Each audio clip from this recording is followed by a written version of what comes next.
I want to say it was probably my sophomore year of high school, about 15, 16 years old.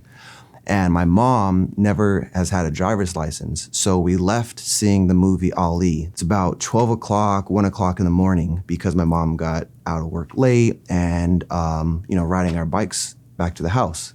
And I remember just seeing a police car roll up on us, kind of did one of those U-turns real quick and turns his lights on, has us, get off our bikes, pull over to the side of the sidewalk. And he starts asking us just a million questions. And I'm like, okay, I don't really know what's going on. Again, I'm 15, 16 years old, can't really quite make sense of this. And I'm already kind of agitated because I just want to get home and go to sleep. And so I'm sitting there scared, kind of shaking. Second cop rolls up and starts being a little bit more disrespectful. And he's like, well, do you have any identification? And my first instinct is just to be helpful. And as we know, comply, right? So I go to my pocket to get my school ID and he grabs my arm and he's like, wait, don't do that. Before you do that, do you have any guns, knives, drug paraphernalia in your pocket? And I look at my mom and I'm scared.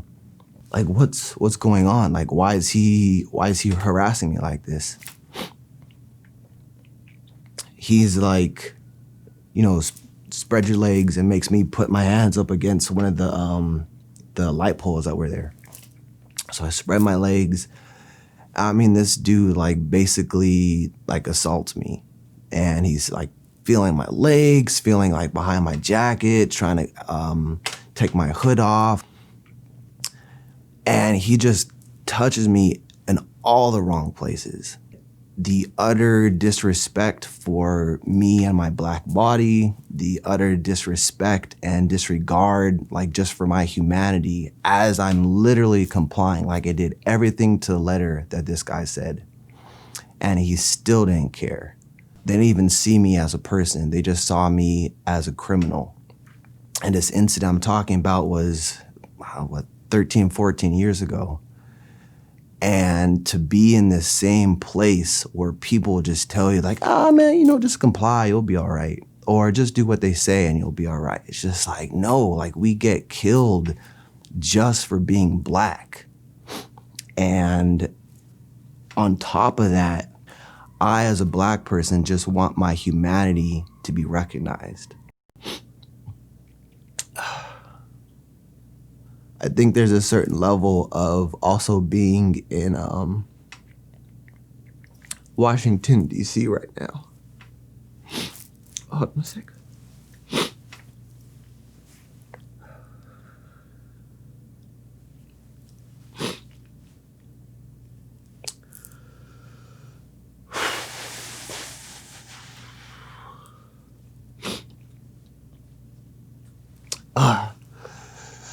I think there's a certain level of being in Washington, D.C. right now and recognizing that as I'm here as a licensed psychologist, attending a conference, coming from a board meeting and doing this interview, I'm also recognizing that literally just up the street, there's somebody in the highest political position in the country and arguably the world who wants nothing more than to dehumanize me and to criminalize me, as well as millions of other folks out there.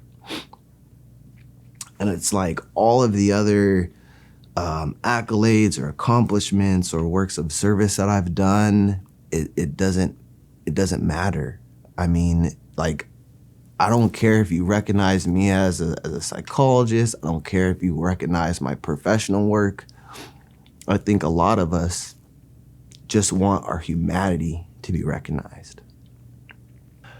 What I really sit with is being able to share my experience with other people in a way that in some of what I'm sharing of my pain, that I allow other people to embrace and acknowledge their pain and to be able to move forward from that. One of the other main ways that I've coped with racism and being discriminated against is really more of being able to go to the gym somewhat regularly, even if that's not like a 24-hour fitness, just being able to exercise. Because for me, a lot of the pain, a lot of the anxiety, a lot of the depression has a physical component for it.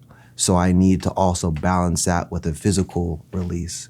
And then for more of the emotional negative impact, being able to talk about that, being able to do more of the mindfulness and slowing myself down to actually like love and to be loved in return.